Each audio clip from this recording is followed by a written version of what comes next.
باللہ من الشیطان الرجیم بسم اللہ الرحمن الرحیم۔ جس دیس کے کوچے کوچے میں افلاس آوارہ پھرتا ہو، جو دھرتی بھوک اگلتی ہو اور دکھ فلک سے گرتا ہو، جہاں بھوکے ننگے بچے بھی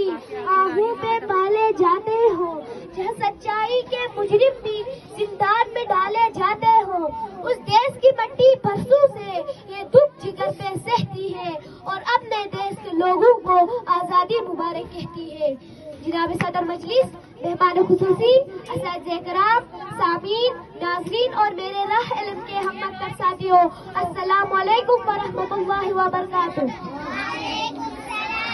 آج کی میری تقریر کا عنوان ہے کیا ہم آزاد ہیں؟ جناب صدر، ہمارے ملک میں صرف جاگیردار، سرمایہ وڈیرے، مفاد پرست سیاستدان اور افسران شاہی ہی آزاد ہیں، جنہوں نے اس ملک کو اپنی جاگیر اور عوام کو غلام سمجھ رکھا ہے۔ اگر یہی آزادی ہے کہ ہم کے گلے میں چھری پھیرتے رہے، چادر اور چادواری کے تقدس کو پامال کیا جاتا رہے، غریبوں کی بیٹیاں ان کے عشرت کرنے میں پہنچتی رہے، بچے تعلیم سے محروم رہے، آواز اٹھانے والوں کے گلے دبا دیے جائے، تو میں ایسی آزادی کو ساتھ سلام کرتی ہوں۔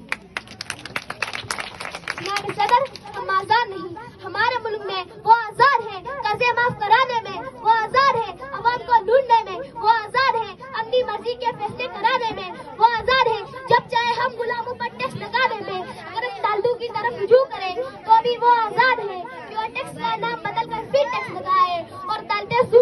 بکمن خاموش تماشائی بنی رہے۔ جناب صدر، ہم آزاد نہیں، ہمارے ملک میں جہاں قانون کی حکمرانی ہونی تھی وہاں نفاق، صوبائیت اور لسانت کی حکمرانی ہو رہی ہے، جہاں امن و سکون کی حکمرانی ہونی تھی وہاں دہشت گردی اور تشدد کا راج ہے، عصمتیں سرے راہ قطار ہو رہی ہے، غریبوں کا لہو چوسا جا رہا ہے، ہمارا ذہن، جذبات، قلم، زبان، معیشت سب آزاد نہیں، یہ ہے چند لوگوں کا ملک، یہاں چند لوگ کارج ہے جس میں عوام شامل نہیں۔ جناب صدر، ہم آزاد نہیں کیونکہ اس تاسیال اور کرپشن کا زہر قوم کے رگ رگ میں اتار دیا گیا ہے۔ میں یہی کہوں گی کہ تم جیو ہزاروں سال، تم کھاتے جاؤ مال، تم کھینچو سب کی کھال، تم توڑو سارے جال، پھر چلو سیاسی چال، حاصل کرو کمال، پھر اور بناؤ مال، قانون تمہاری ڈال، تم جیو ہزاروں سال، تم جیو ہزاروں سال۔